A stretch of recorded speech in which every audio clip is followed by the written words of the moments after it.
Aloha!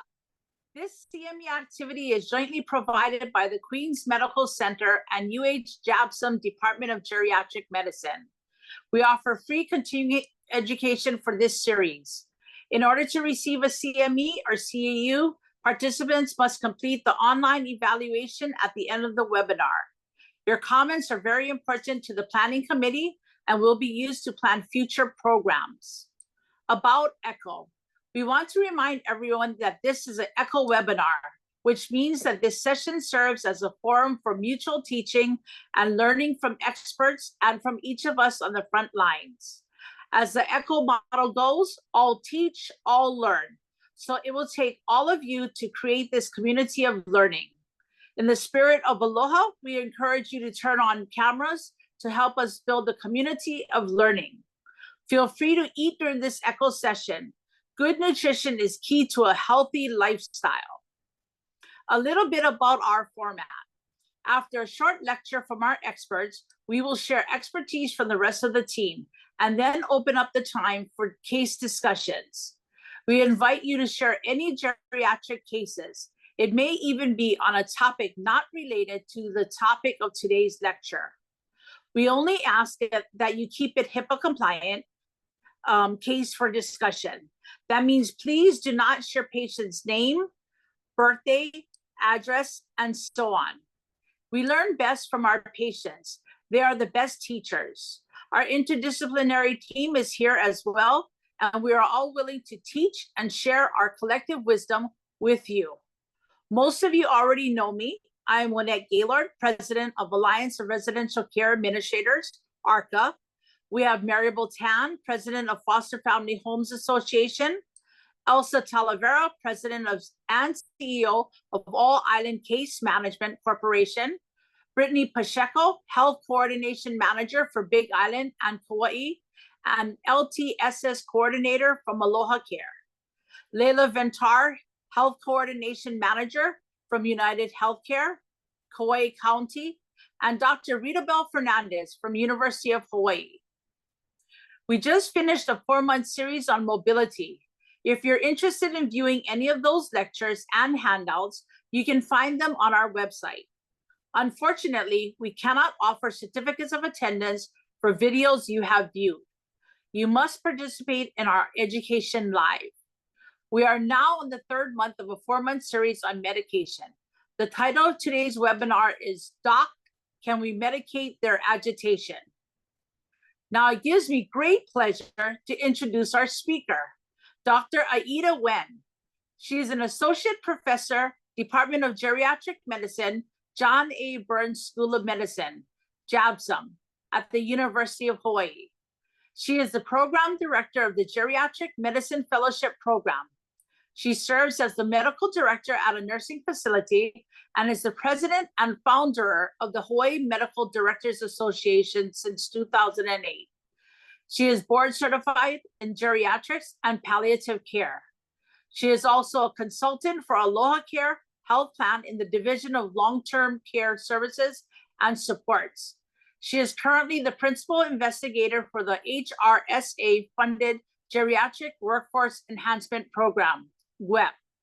She is a strong advocate for improving geriatric and dementia care, striving to help patients and providers help seniors age as gracefully as possible. It gives me great pleasure. Here you go, Dr. Aida Wen. Wow, thank you so much, Wynette. And I'm just so glad to be back here again. I just love this audience. You know, when we started off several years ago, actually, it feels like, we began this series right here. So just coming back full circle, let's see. This is one of my favorite topics, very challenging, right? So I am going to share screen. Let's see if I can do this. I think this is how. You got it? Yes. Okay, great. Doc, can we medicate their agitation? Oh, hold on. Okay, learning objectives. We're going to just do a little, how do we describe dementia behaviors? How do we recognize and evaluate delirium, managing a behavior crisis, knowing when medication is appropriate, and talk about mostly how to implement strategies to prevent the behaviors in the first place. So, what happens when we say, my patient is agitated? You've seen all these, right? Repetitive actions, wanting to go home, abusive, irritable, accusing you of cheating, accusing you of stealing, resistive to bathing, restless, repetitive, calling out, aggressive, screaming, hitting, all of that, right? So, yeah, agitation can look like a lot of different things. And it presents itself in so many different ways. And so it's in order to get the proper help, we actually need to be more clear about how we describe what is agitation. So, so if I get a phone call, doc, my patient is agitated. Can you give me a medicine, a medication? You know, I'm the geriatrician. When I hear the phone call, I'm going to ask you 3 questions, right? How dangerous is this? Right? And can you tell me more about her agitation? And also, what have you tried to get her cooperation before we jump to medications? Okay, so I'm going to give you a pretty common scenario, and we'll kind of go off of this one. Mrs. S is an 80-year-old woman who had a fall 3 weeks ago. She went to the hospital where they found no fracture, but just bruising on her left hip. The rest of her medical workup was fine. She was started on an antidepressant 1 week ago because since her fall, she was not motivated to do anything and stayed in bed to rest. They thought she was depressed. And in the last 2 days, she was sleepier than usual during the day, but also more restless at night. She's not following directions, and she is resisting personal care, hitting and kicking anyone who tries to change her wet garments or her bedding. So what's the first step? We have to assess the situation. Are they a danger to themselves or to others? Is this a dangerous thing? Well, patients have an urgent need to feel safe. And sometimes an agitated behavior is an attempt at self-protection, right? If you weren't sure what was going on and somebody was trying to do something to you, first thing, you're going to be safe. You're going to protect yourself, right? And so it's important to be able to look at it that way. Now, if the behavior is dangerous, then you should remove the persons or any items to control the danger sufficiently and to allow time for watchful waiting or cooling off. So, for example, if they, you know, have something on their table, they're going to throw it at you. Well, maybe we need to remove that item, right? And maybe it's not time to, we just stay away and let them cool off a little bit, right? If the behaviors are still dangerous, right? We could call 911. If they're in danger of seriously hurting themselves or others, you call 911. But you know, you should know that there are no geriatric psychiatry hospital beds in Hawaii, not on the neighbor islands and not on Oahu. So there's nothing really to admit to, and admission may only be for a medical workup if they do get admitted. And hospitalizations and medications may not solve the problem, right? Ultimately, a change in how you approach them is still the most important intervention. So we might as well try to figure out what to do. Because in the end, you will be, even if they go to the hospital, they may shoot them up with some medications, but they're going to come back and you still have to figure out how to handle them, right? Until they are better. So if it's not dangerous, there's a technique called ta-da, right? And ta-da stands for tolerate, anticipate, and don't agitate. So tolerate. If it's not dangerous, and you've removed the dangerous thing in their room, right? No knives, no heavy items, no whatever. allow them to respond to their environment. Just stick around on the side and observe them. You might get clues about what's upsetting them. They might start talking about stuff that upsets them. They might give you clues, right? They might be making faces, grimacing, or shifting their weight and rubbing a certain part of their body. Whatever it is, they might just observe them and you might get some clues. Tolerate. So anticipate is behaviors are just remembering that behaviors are a way of communicating. And if they cannot tell you, you have to try to think ahead to meet their needs and avoid frustration and anger, right? So if you're looking out for them and say, you know what, they haven't eaten in a while, a snack, maybe we need to give them a snack. Or if they haven't had a BM in a while, then we need to help them have a bowel movement, right? So we have to anticipate their needs to avoid some of the triggers. And DA, tada, don't agitate. So if they cannot reason or understand, don't try. So even reorienting them can make them upset. So go with their flow, try distracting or humoring the patient. Just don't make things worse than what they are, right? Don't do anything to make the situation worse. If you're going to go in and agitate them, it's better to just step back and just observe them.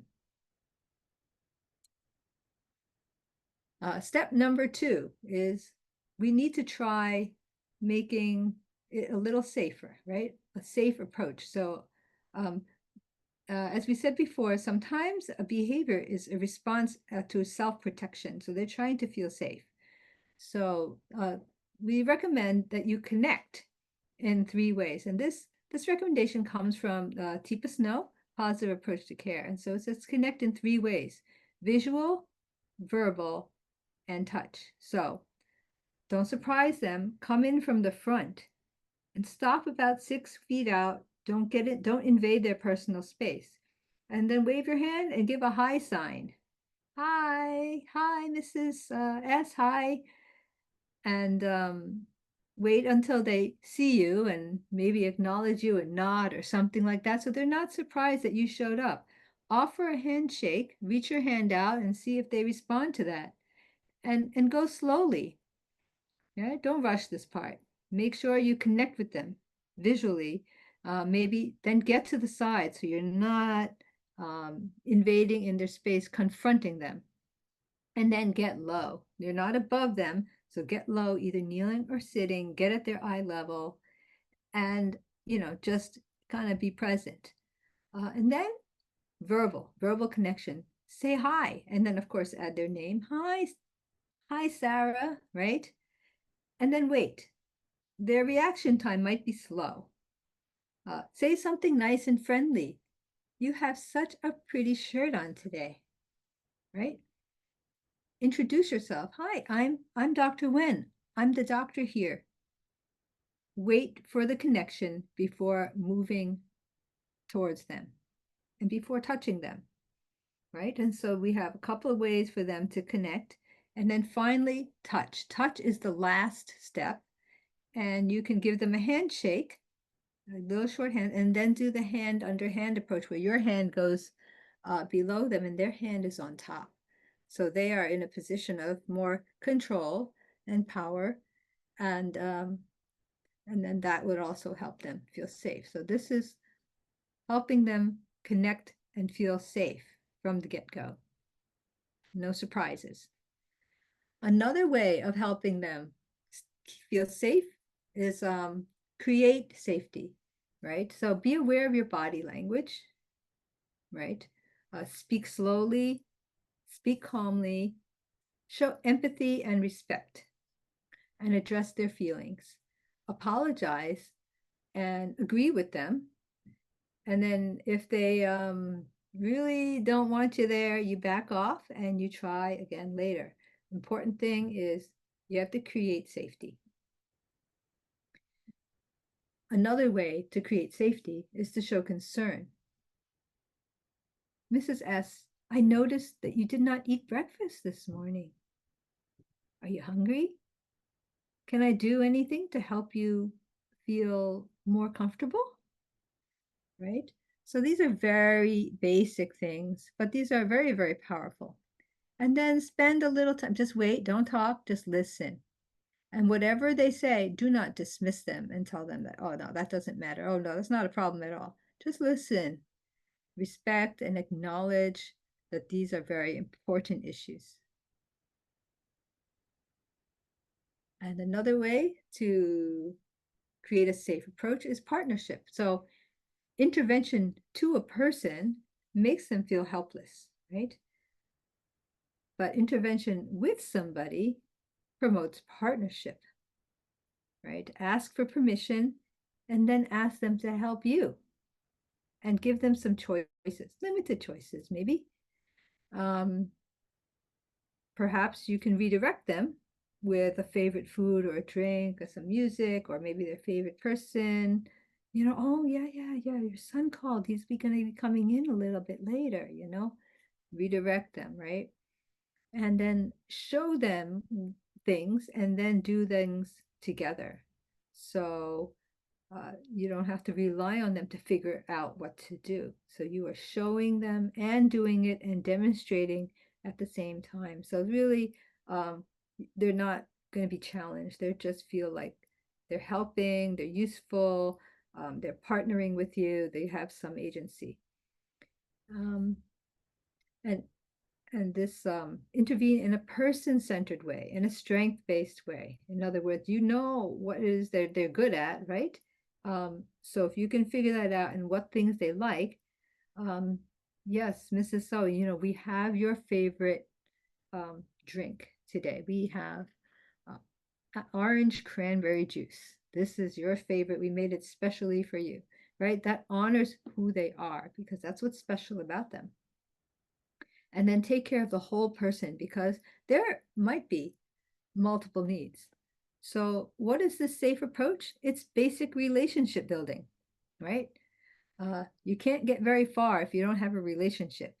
So it takes time, but it's very powerful when it works. And then you may be the only person they actually want to listen to, right? So, because you've noticed there are some people that some of our patients, prefer, right? Maybe it's because they feel safe with them.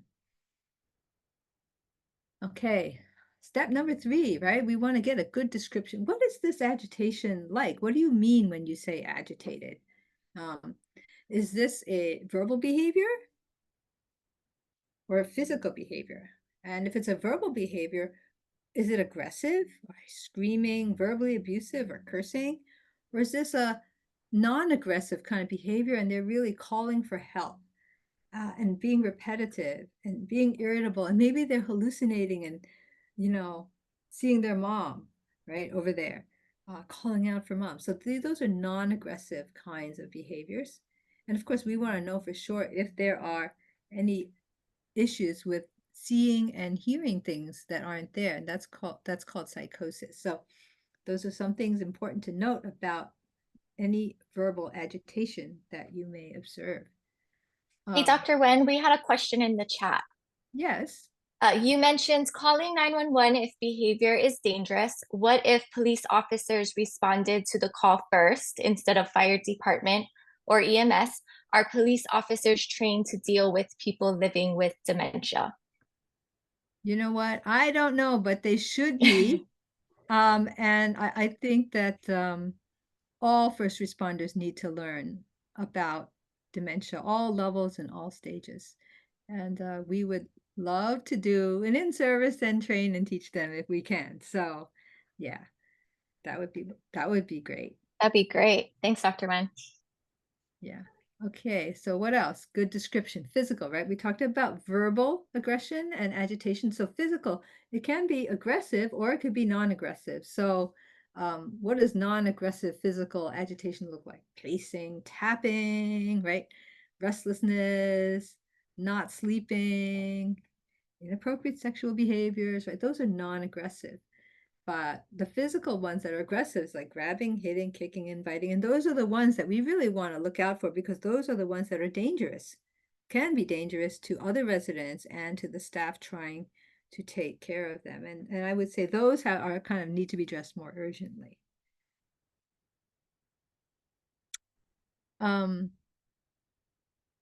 Yeah, so that's the urgent one. Now, the other thing is, what else do we want to know? We need to know more about this behavior. When does this behavior occur? Is this a new behavior, or is this something that happens quite often, right? So if it's new, then we need to review that stop and watch protocol for, we've been training nurses and CNAs about, and rule out delirium. So what is delirium? Is that this is what it looks like. That's acute onset. That means that this behavior started within the last 24 to 48 hours. Something changed. They're having trouble focusing and paying attention. They can't follow your directions. They're having trouble with that. And they may have either psychosis or sleep-wake disturbances. Psychosis meaning hallucinations, like seeing or hearing things that aren't there, or delusions, which are paranoid beliefs, right? Like, she stole my things, right? Or, or my wife is cheating on me. Those are paranoid beliefs, right? Or sleep-wake disturbances, which is something like daytime sleepiness and nighttime restlessness. They're backwards, right? And if this is new, they can't focus and they're having trouble with their sleep-wake cycles and psychosis, they have delirium, and we need to get medical attention, right? This is not something to ignore. We need to get to it right away.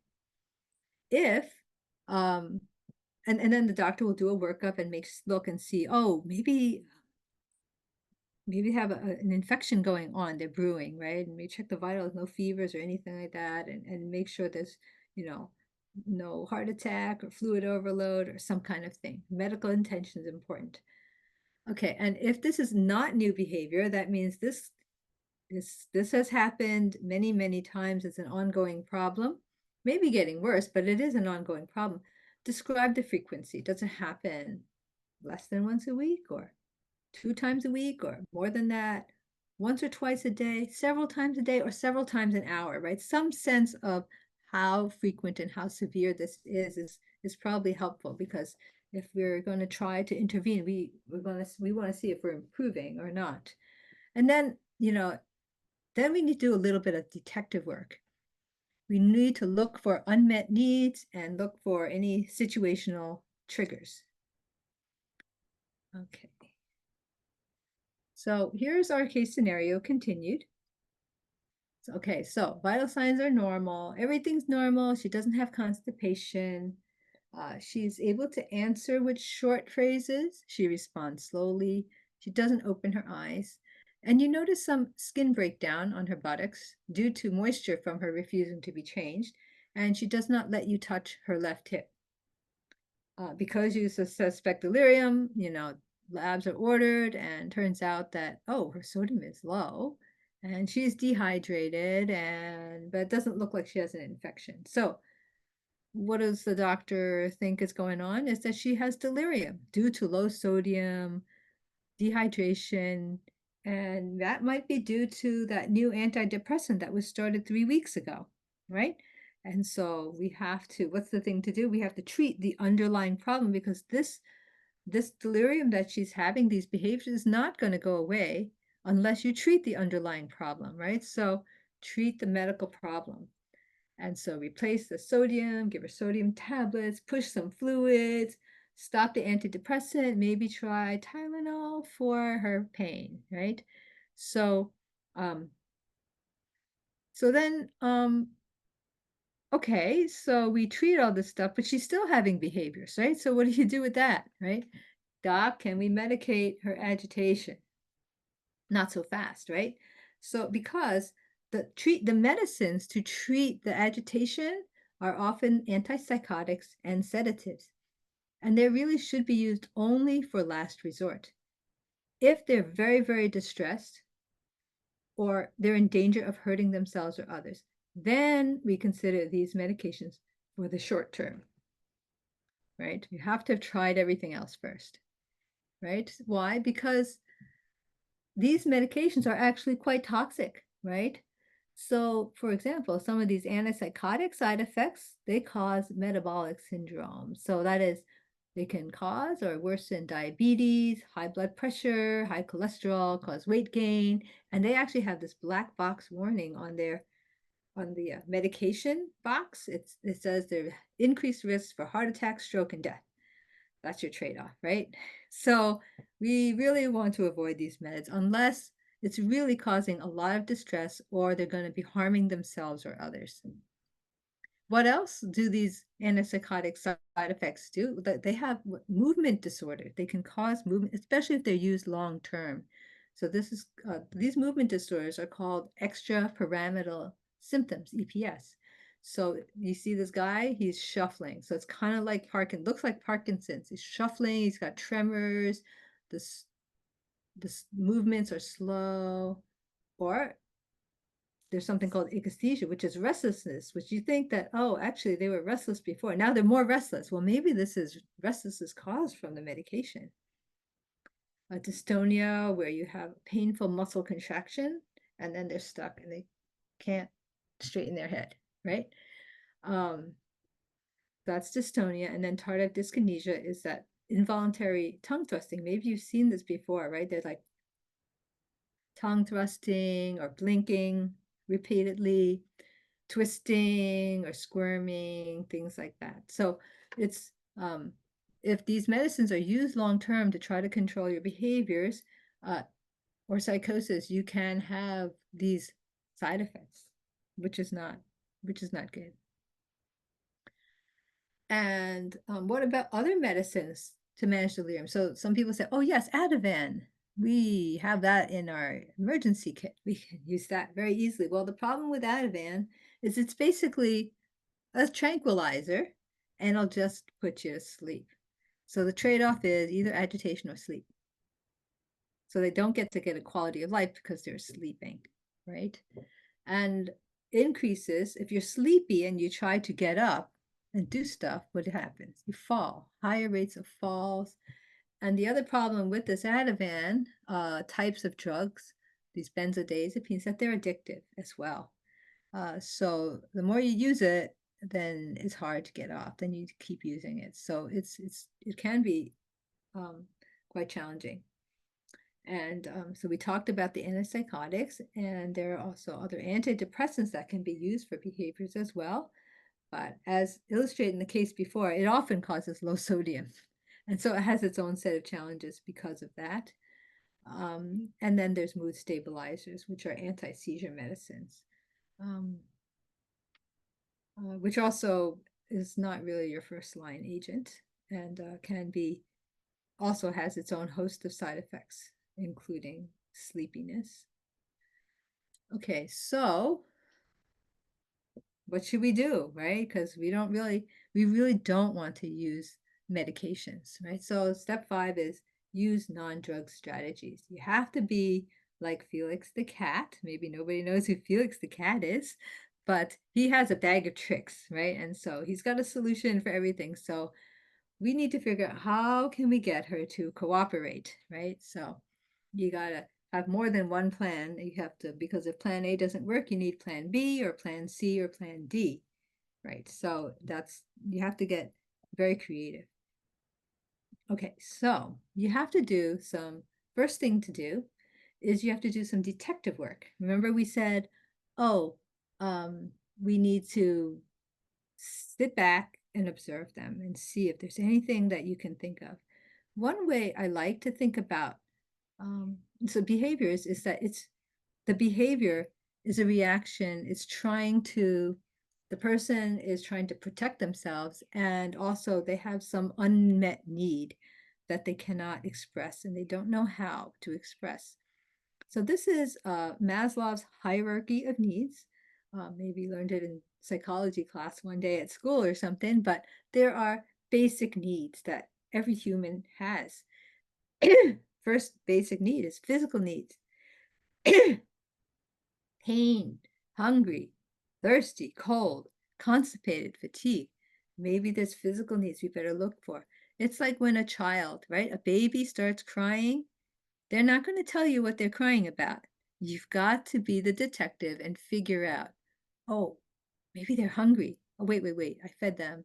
They're still crying. Oh, let's check the diaper, see if it's, full or not. No, and then you say, oh, I know, they need a nap.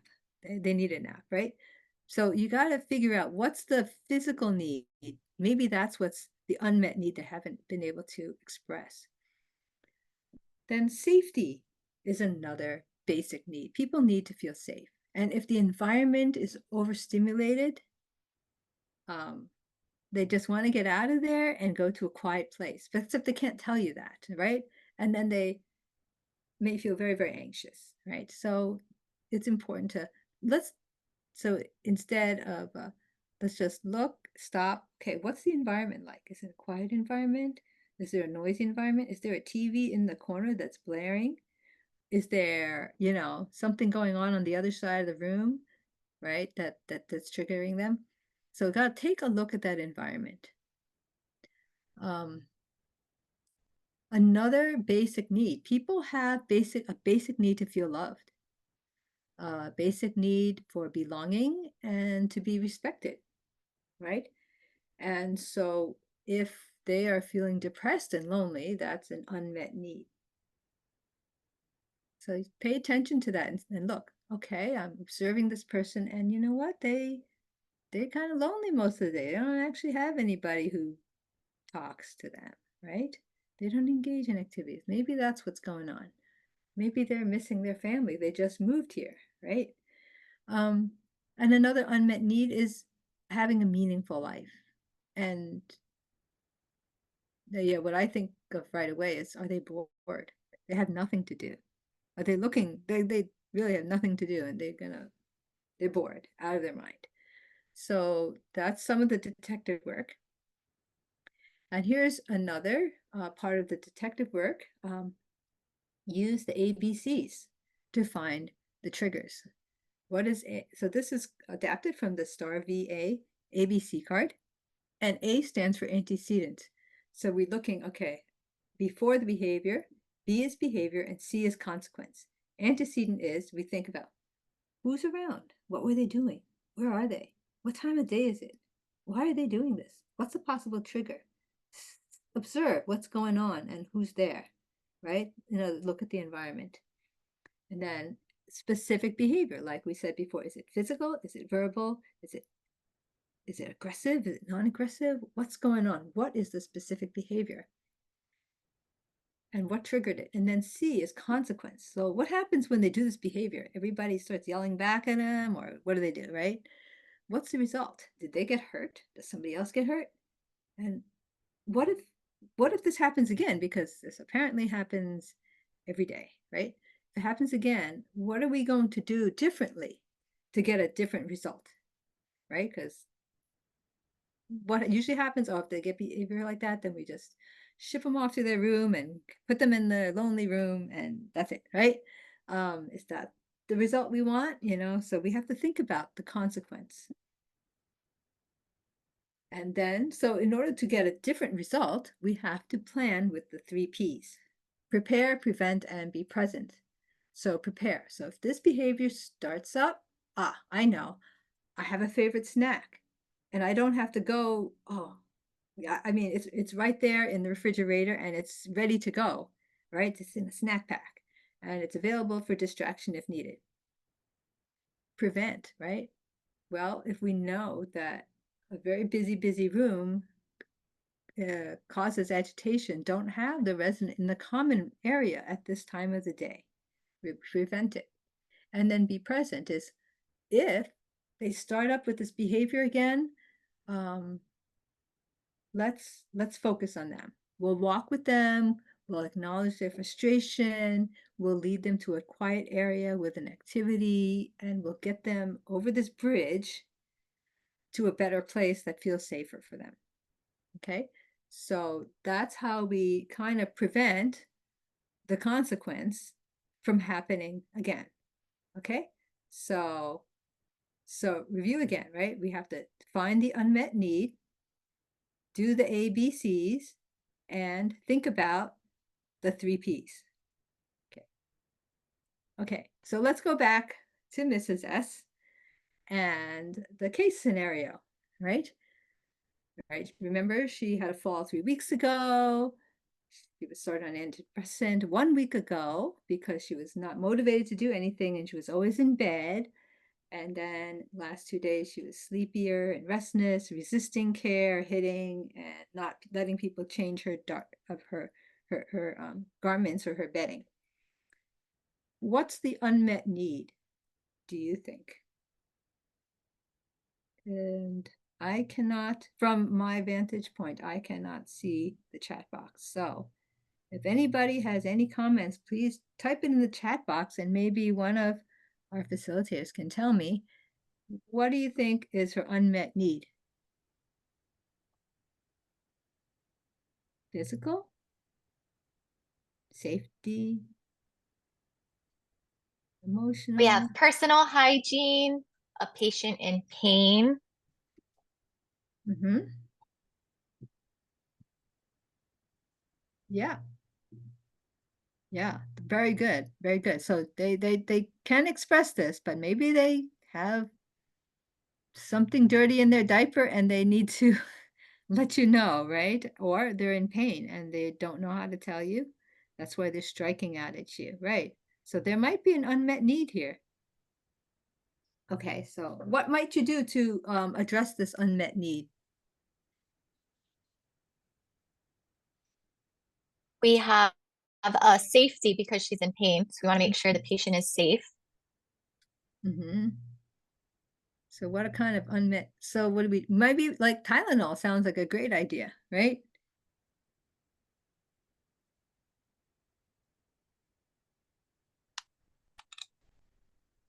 Okay, let's see. Any other triggers that we think about? Utilizing the face scale for pain assessment. Yes.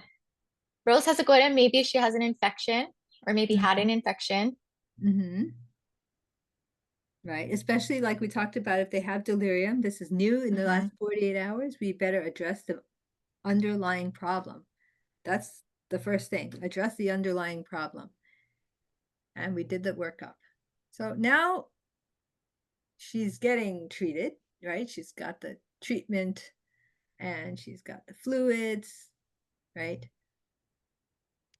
And we just got to think about, okay, so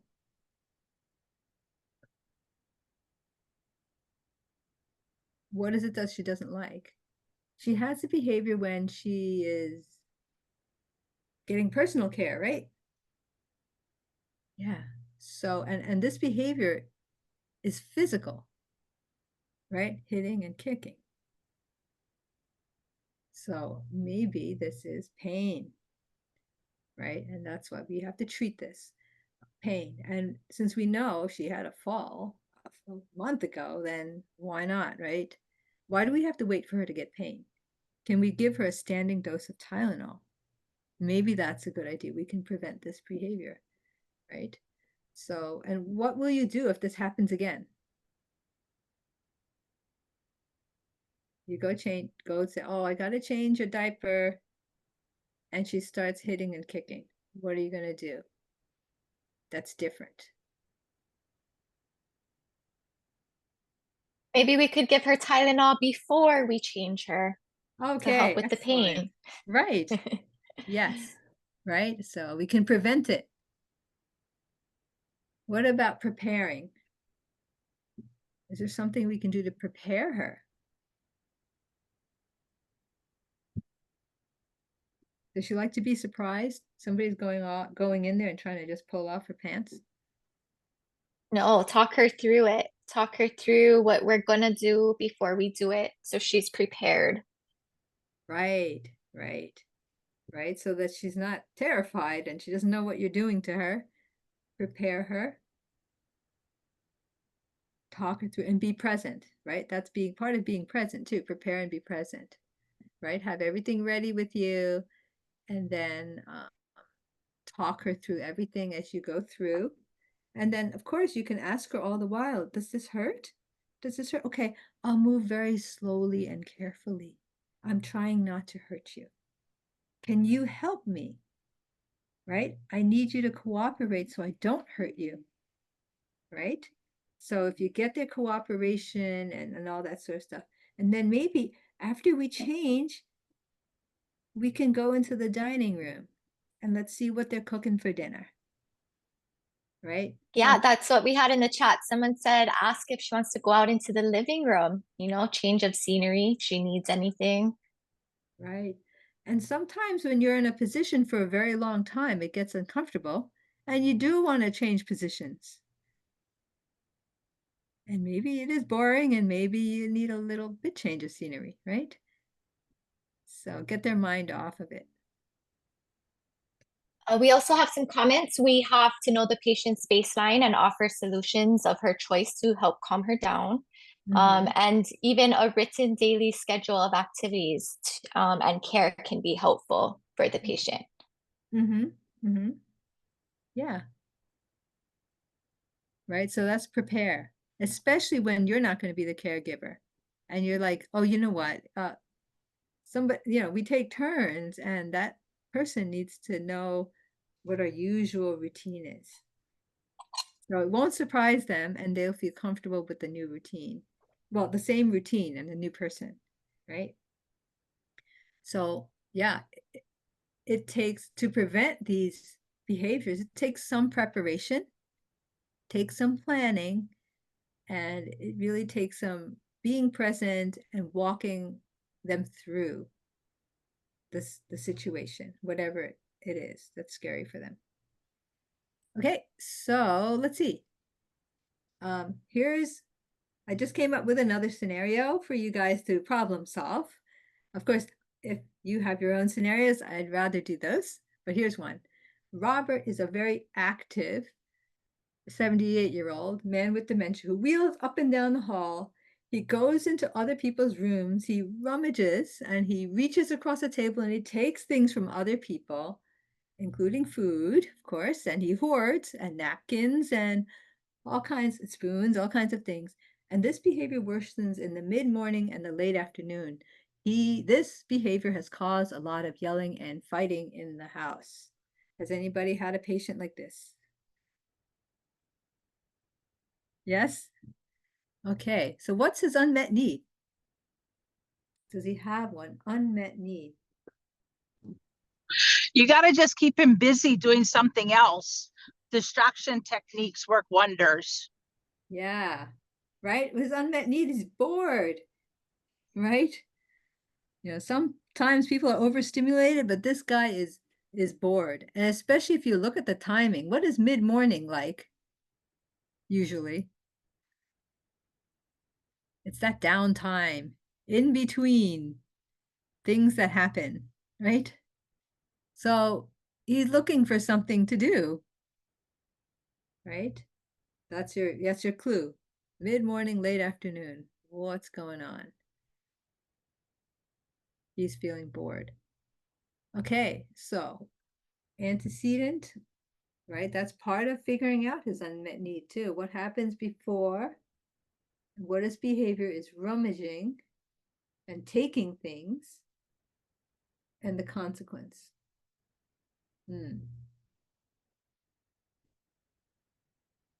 So we know he's going to do this again tomorrow, of course. So what are we going to do to prepare? What would you do?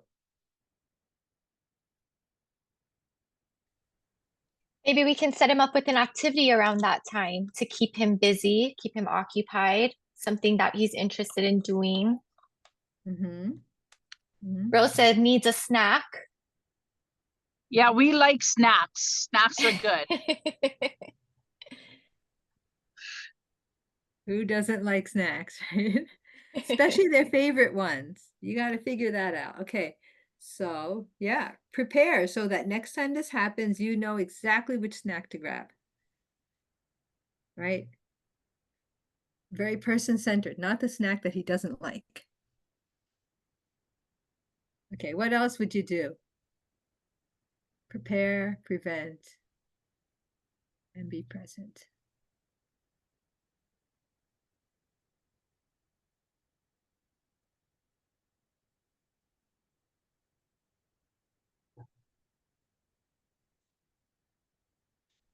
Anybody if you got have the some extra, ideas? yeah, if you have the extra labor, somebody can maybe take them out, maybe do some type of activity away from everybody else, just so Mhm. that he knows that he's getting some one-to-one attention. Mhm. Mhm. Yeah. You look at, actually, I would do a really talk to the family. Figure out what did they used to like to do, right? Were they like to cook a lot? Well, let's get them set up for an activity that maybe has to do with cooking or cook prep or setting the table or sorting the utensils or something like that, right? And what kind of things do they tend to hoard? Paper towels. Okay, paper towels. And you got He to loves. figure, yeah, maybe you can get him his own stash of towels, little hand towels. I don't know, right? Or if it's food, maybe that's right. Maybe he is hungry. Actually, I used to have a patient who around 10 o'clock every day, he would just start screaming and nobody knew what, I mean, he was just fine. He would just start screaming. You know what they discovered? That he always needed a snack around that time. And once we knew that, he didn't have to scream. We would give him his snack. We had a yogurt every day at 10 o'clock. And you know what? He was good after that. We just had to anticipate his needs, plan it and prevent it, right? And if he starts, we gotta just, oh, let's go over there to the kitchen and let's pick out a snack for you, right? So walk him through it, be present, offer an activity, right? Whatever activity it is. Okay, so that's really good. That's good problem solving. Whoopsie. How about this one? Ron, he moved in 1 week ago. He has been restless every afternoon and evening trying to leave the house. Who knows about this patient? Right? You tell him this is his new home and his wife has died and the house was sold. He gets mad at you and he screams, "You know nothing." He refuses food, drink, and meds. He says, "I am not a prisoner. I don't belong here. I am calling the police." And he pulled the door so hard he broke the doorknob. Well, is there an unmet need?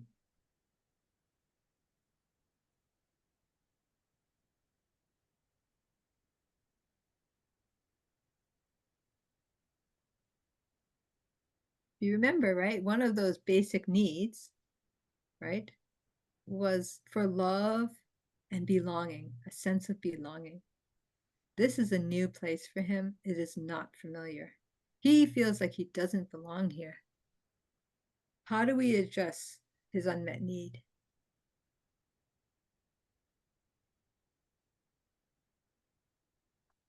What do you guys do when a person, you get a new admission?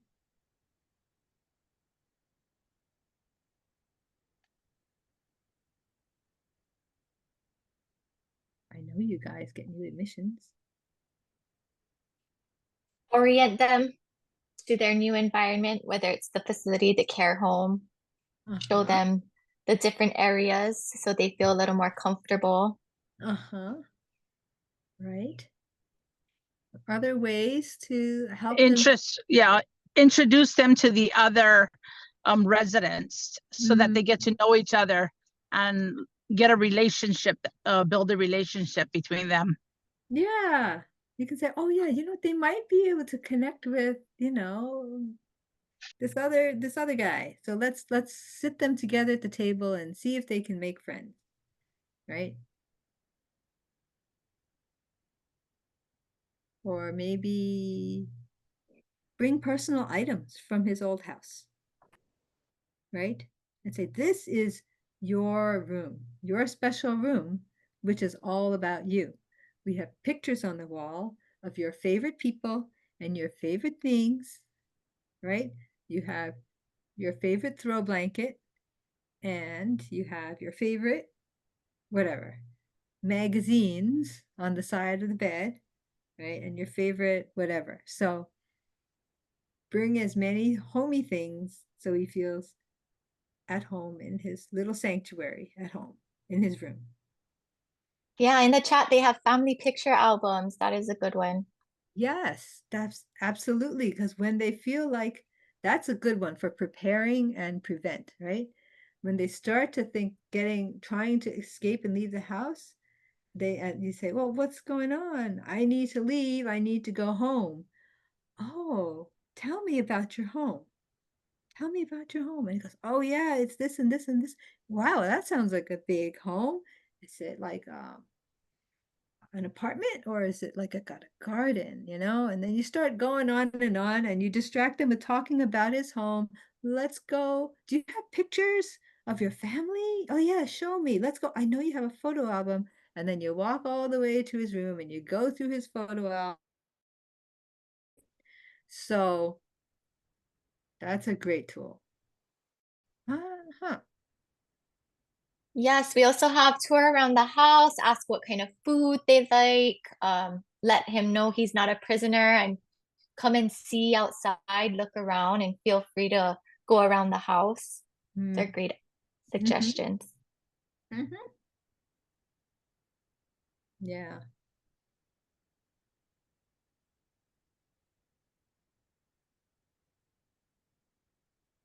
Yeah. Do whatever you can to make him feel at home, right? So yeah, prepare, prevent. For prevention, don't mention that his wife passed. Oh yeah, his house was, that's like the worst thing to say, right? When we have ta-da, tolerate, right? Anticipate, and don't agitate, don't agitate him. You know, these are the things that will upset him. Just don't say it.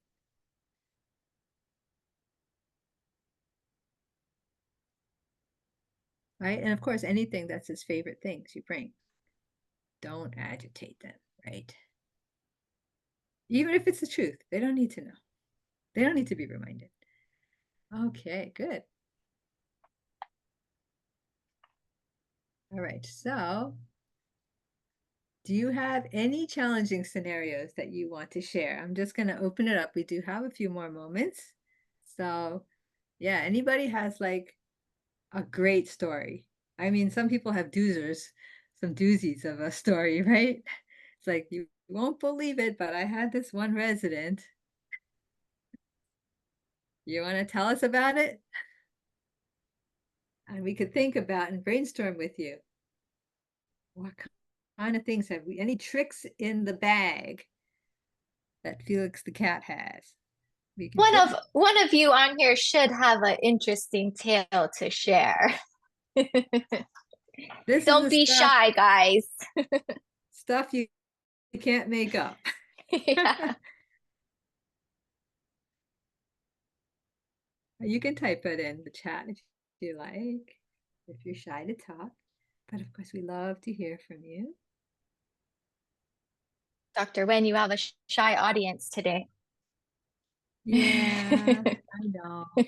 They're always shy, but they're wonderful. They've got plenty of things in the chat so far.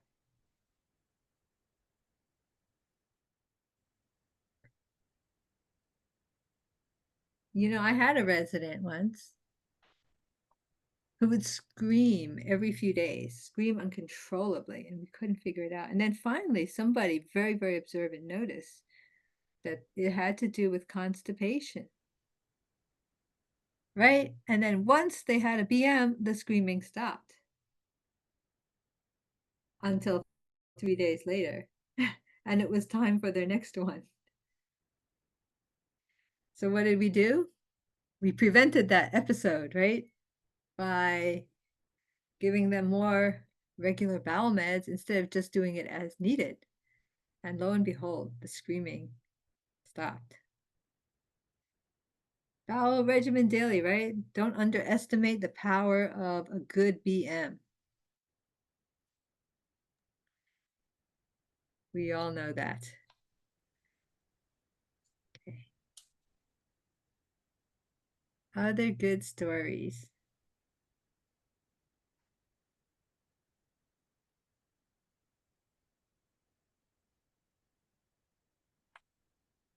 We have just a few minutes left if anybody wants to share.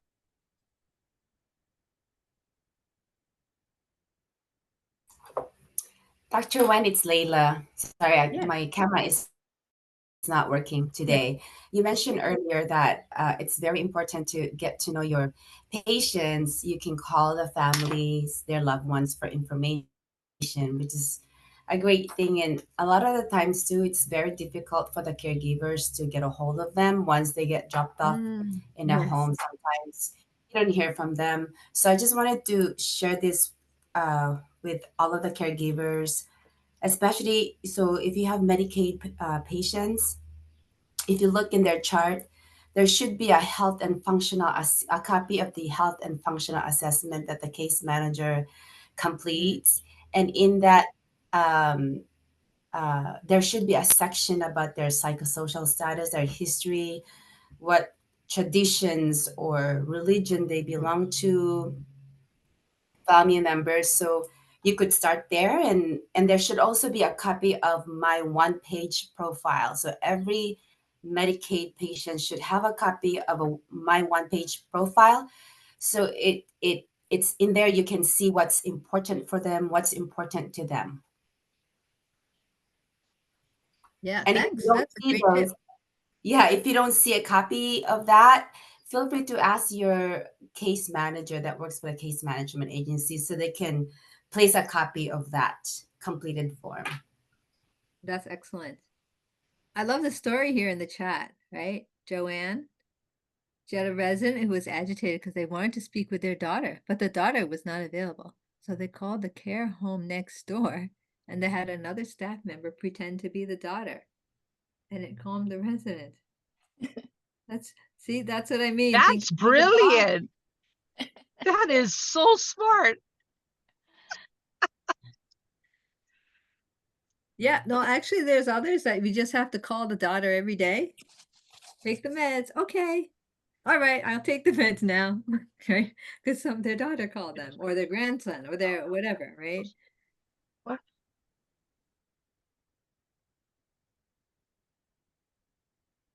Uh-oh. We have patient resisted to be dressed up.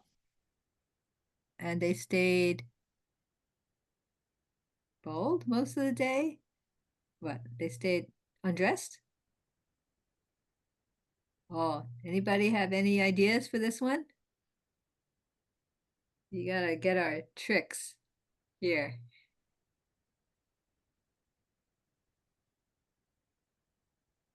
I'm very curious what kind of work they did before. Right? Maybe they were swimmers, or they were, like to hang out at the beach all the time. They never did, right? So this is normal for them, maybe. Or if there's a reason why they don't, like maybe they're hot, right? So gotta think of other creative ways to cover up. Oh, we have some questions with the team. Okay, for evaluation, we really appreciate when you do these evaluations for us. Is somebody going to be sharing this? I mean, talking through this? I can go ahead and do this. Go ahead. So basically, we would like you folks to go ahead and do the evaluation at the end of this session. We will attach the information. And also, we would like to go ahead and thank everyone for attending today, especially Dr. Aida Wen. Thank you so much for sharing your knowledge always. We definitely appreciate it. Thank you, Dr. Fernandez, for always supporting us in everything that we do. And John, did you want to go ahead and explain about the evaluation? I can do that. This is Leila. Yes, so please ensure to complete the evaluation, one evaluation per attendee, not as a group. So once you complete your evaluation, you can go back to the same site and then complete for the next attendee. So, and make sure that we have your correct email addresses so that we can email you your evaluation, which is will be emailed to you at the ending of the year. And for those that are RNs or doctors here, there is a certificate CEUs available. But you also need to complete the evaluation. I would also like to thank John for hosting and, setting the echo up today. Thank you. Thank you, everybody. And thanks for just joining us and conversation. Thank you, Dr. everyone. Wen. Have a great Thank day. you, everybody.